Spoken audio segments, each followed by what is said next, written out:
ഈശോമിശിഹായ്ക്ക് സ്തുതിയായിരിക്കട്ടെ. ആഗോള കത്തോലിക്ക കോൺഗ്രസിൻ്റെയും ഇൻഫാമിൻ്റെയും വിഷയ ലെഗേറ്റായിട്ട് അങ്ങ് അവരോധനായിരിക്കുമ്പോൾ ഈ രണ്ട് സംഘടനകളും ഇന്ന് വളരെ പ്രബലമായിട്ട് പ്രവർത്തിക്കുകയാണ്. അത് ആഗോള തലത്തിൽ പ്രവർത്തിക്കുകയാണ്.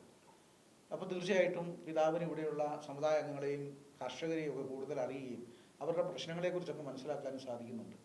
അപ്പോൾ ഈ കത്തോലിക്ക കോൺഗ്രസിൻ്റെ 108-ാം വാർഷികം കണ്ണൂർ വെച്ച് നടക്കുമ്പോൾ, അടുത്ത മാസം നടക്കുമ്പോൾ, നമ്മുടെ ഈ സംഘടനയുടെ പ്രഖ്യാപിത ലക്ഷ്യങ്ങളെക്കുറിച്ച് ഒന്ന് വിശദീകരിക്കാം.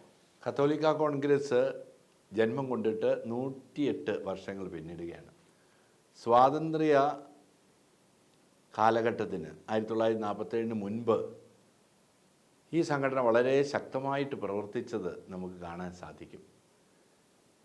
സമുദായ സംഘടന ആ കാലഘട്ടത്തിൽ പ്രവർത്തിച്ചതിൻ്റെ പ്രധാന ലക്ഷ്യം സമുദായത്തിൻ്റെ നന്മയ്ക്ക് വേണ്ടിയായിരുന്നു. ഒരു പ്രഖ്യാപിത ലക്ഷ്യം തന്നെ നമുക്ക് അവിടെ കാണാൻ സാധിക്കും. എൻ്റെ സമുദായം, എൻ്റെ കുടുംബം. ആ ഒരു ചിന്ത സമുദായ അംഗങ്ങൾക്കുണ്ടായിരുന്നു. എൻ്റെ സമുദായം, എൻ്റെ കുടുംബം. നമുക്ക് ഇവിടെ വോട്ടവകാശമില്ലായിരുന്നു, ജനപ്രതിനിധികളാകാൻ സാധിക്കുമായിരുന്നു. അത്തരം സംവിധാനം അന്നും ഉണ്ടായിരുന്നു. കത്തോലിക്ക കോൺഗ്രസ് മുൻനിരയിൽ നിന്ന് അതിനുവേണ്ടി പ്രവർത്തിച്ചു.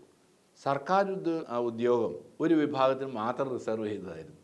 നമ്മൾ ശക്തമായിട്ട് സമരം ചെയ്തു, കത്തോലിക്ക കോൺഗ്രസിൻ്റെ നേതൃത്വത്തിൽ ശക്തമായ സമരം ചെയ്തു. നമുക്ക് അത് നേടിയെടുക്കാൻ കഴിഞ്ഞു. ജുഡീഷ്യറിയിൽ, നീതിന്യായ വ്യവസ്ഥയിൽ നമുക്ക് ഒരു സ്ഥാനവും ഇല്ലായിരുന്നു. നമുക്ക് പ്രവർത്തിക്കാനേ കഴിയുമായിരുന്നില്ല. നല്ല വക്കീൽമാരാകാൻ കഴിയുമായിരുന്നില്ല. ജഡ്ജി ആരെയും നിയമിക്കുമായിരുന്നില്ല. ശക്തമായിട്ടുള്ള സമരം നമുക്ക് നടത്താൻ സാധിച്ചു. കത്തോലിക്ക കോൺഗ്രസ്സിന് നേടിയെടുക്കാൻ കഴിഞ്ഞു. നമുക്കേറ്റവും പ്രഖ്യാപിത സി പിക്കെതിരായിട്ടുള്ള നമ്മുടെ സമരം, വിദ്യാഭ്യാസ രംഗം കൂച്ചുവലങ്ങിട്ട് എല്ലാ സ്കൂളുകളും ഗവൺമെൻറ് ഏറ്റെടുക്കുകയാണെന്നുള്ള ഒരു പ്രഖ്യാപനം തന്നെ അദ്ദേഹം നടത്തിയപ്പോൾ, ചങ്ങനാശ്ശേരി പിതാവിനെ അറസ്റ്റ് ചെയ്യുമെന്ന് പറഞ്ഞപ്പോൾ ഒന്നും ചെയ്യാൻ സാധിക്കുകയില്ല എന്ന് ശക്തമായി പ്രഖ്യാപിക്കുകയും നേരിടുന്നതിനെല്ലാം സംവിധാനം ചെയ്തത് മറ്റൊരു സംഘടനയല്ല, കത്തോലിക്ക കോൺഗ്രസ്സാണ്. എത്രയോ ശക്തമായിട്ടാണ് സ്വാതന്ത്ര്യത്തിന് ശേഷം, ഇന്ത്യയുടെ സ്വാതന്ത്ര്യം കിട്ടിയതിന് ശേഷവും കത്തോലിക്ക കോൺഗ്രസിൻ്റെ പ്രവർത്തനങ്ങൾ വളരെയധികം ശക്തമായിട്ട് മുന്നോട്ട് പോകാൻ സാധിച്ചു. അതിൻ്റെ ഒരു അടയാളമാണല്ലോ വിമോചന സമരം. അതെ, വിദ്യാഭ്യാസത്തെ കുഴിച്ചു വലങ്ങിടും. അത് നമ്മുടെ ജീവൻ മരണ പ്രേക്ഷിത ദൗത്യമാണെന്ന് മനസ്സിലാക്കി ശക്തമായിട്ടുള്ള പ്രക്ഷോഭം നയിക്കാൻ നമുക്ക് സാധിച്ചു. നമ്മുടെ ഈ കുടിയേറ്റത്തിന് കാരണമായ കത്തോലിക്ക കോൺഗ്രസ്സാണ്. 1926 കത്തോലിക്ക കോൺഗ്രസിൻ്റെ വാർഷിക സമ്മേളനം കാഞ്ഞിരപ്പള്ളിയിൽ നടക്കുമ്പോൾ കോഴിക്കോട് രൂപതയുടെ, ലത്തീൻ രൂപതയുടെ മെത്രാൻ അവിടെ സന്നിഹിതനായി പ്രത്യേകം ക്ഷണിച്ചു.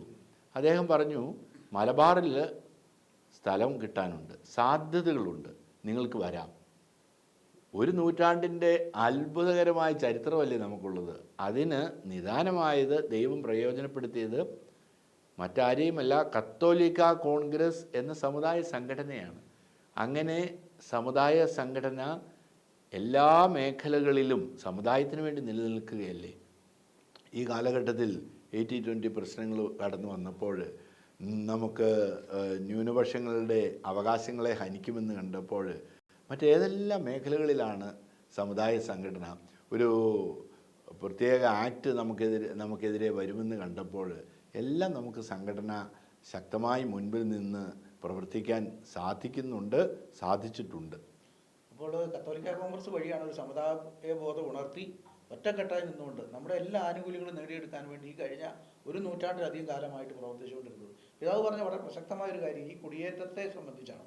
1926 ഈ തീരുമാനം എടുക്കുമ്പോൾ പിന്നെ 28 മുതൽ മലബാറിലേക്കുള്ള കുടിയേറ്റം ആരംഭിക്കുകയാണ്. അപ്പോൾ ഇന്ന് നമ്മൾ കാണുന്ന എല്ലാ വികസനങ്ങളുടെയും പിന്നിൽ നമ്മുടെ സമുദായങ്ങളുണ്ട് എന്നതിൽ നമുക്ക് തീർച്ചയായിട്ടും അഭിമാനിക്കാം.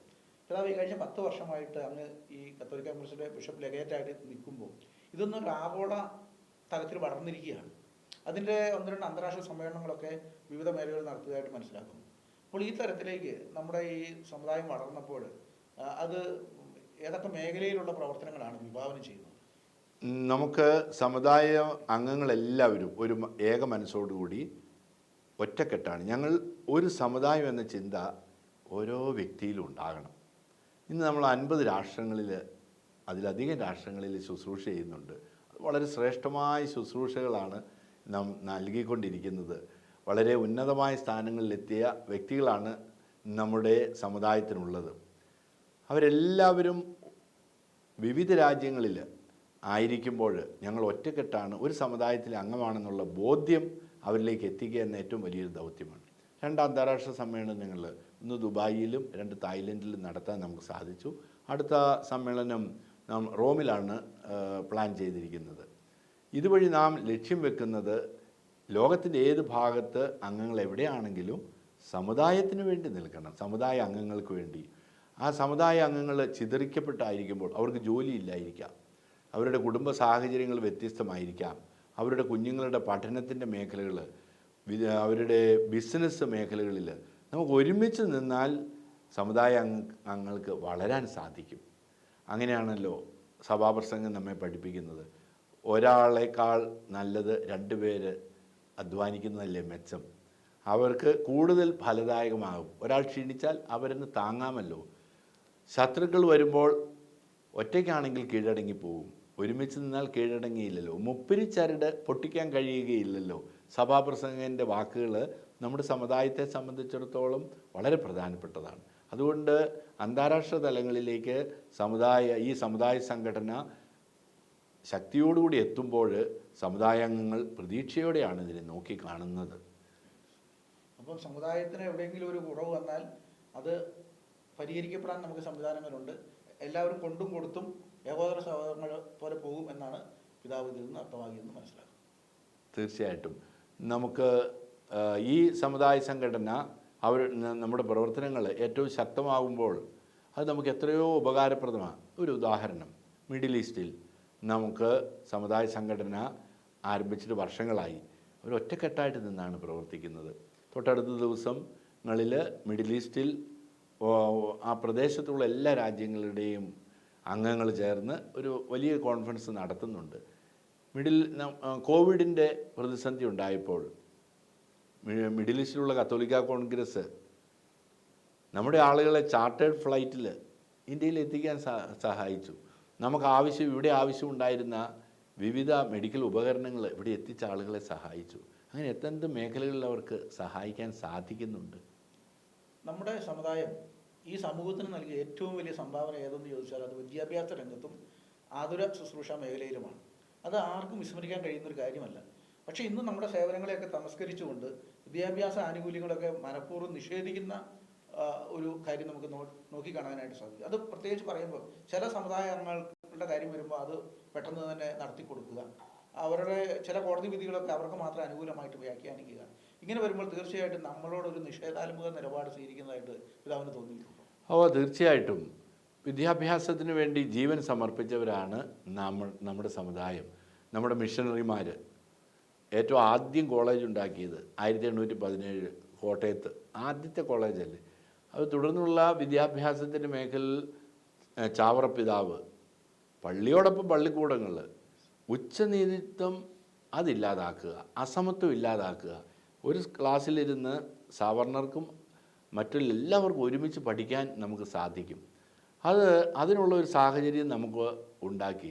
അത് വളരെ ശക്തമായിട്ട് അസതോമ സദ്ഗമയ തമസോമ ജ്യോതിർഗം, അന്ധകാരത്തിൽ നിന്ന് പ്രകാശത്തിലേക്കല്ലേ വലിയൊരു സ്നേഹം. നിങ്ങൾ ലോകത്തിൻ്റെ പ്രകാശമാണെന്ന് ഈശോയുടെ വാക്കുകൾ അന്വർത്ഥമാക്കുന്നതായിരുന്നല്ലോ. നമ്മുടെ ഇന്ന് സാക്ഷര കേരളമായിട്ട് കേരളം അറിയപ്പെടുന്നുണ്ടെങ്കിൽ അതിന് പിന്നിൽ പള്ളിയോടൊപ്പം പള്ളിക്കൂടങ്ങൾ തന്നെയാണ്. നമ്മൾ ആ വിദ്യാഭ്യാസ മേഖലയാണ്. ഇവിടെ സ്വാതന്ത്ര്യം കിട്ടുമ്പോൾ 1947 വിദ്യാഭ്യാസത്തിൻ്റെ 70% സ്ഥാപനങ്ങളും ക്രൈസ്തവരായിരുന്നു നടത്തിക്കൊണ്ടിരുന്നത്. 30% ഉള്ളൂ മറ്റ് സർക്കാരും മറ്റ് സമുദായങ്ങളും. എത്രയോ വലിയ, അതായത് വിദ്യാഭ്യാസത്തിന് നാം എത്ര പ്രാധാന്യം നൽകിയിരുന്നു എന്നുള്ളതാണ്. എന്നാൽ നമുക്കുണ്ടായിരുന്ന ആ സമർപ്പണത്തെ, ആ പ്രേക്ഷിത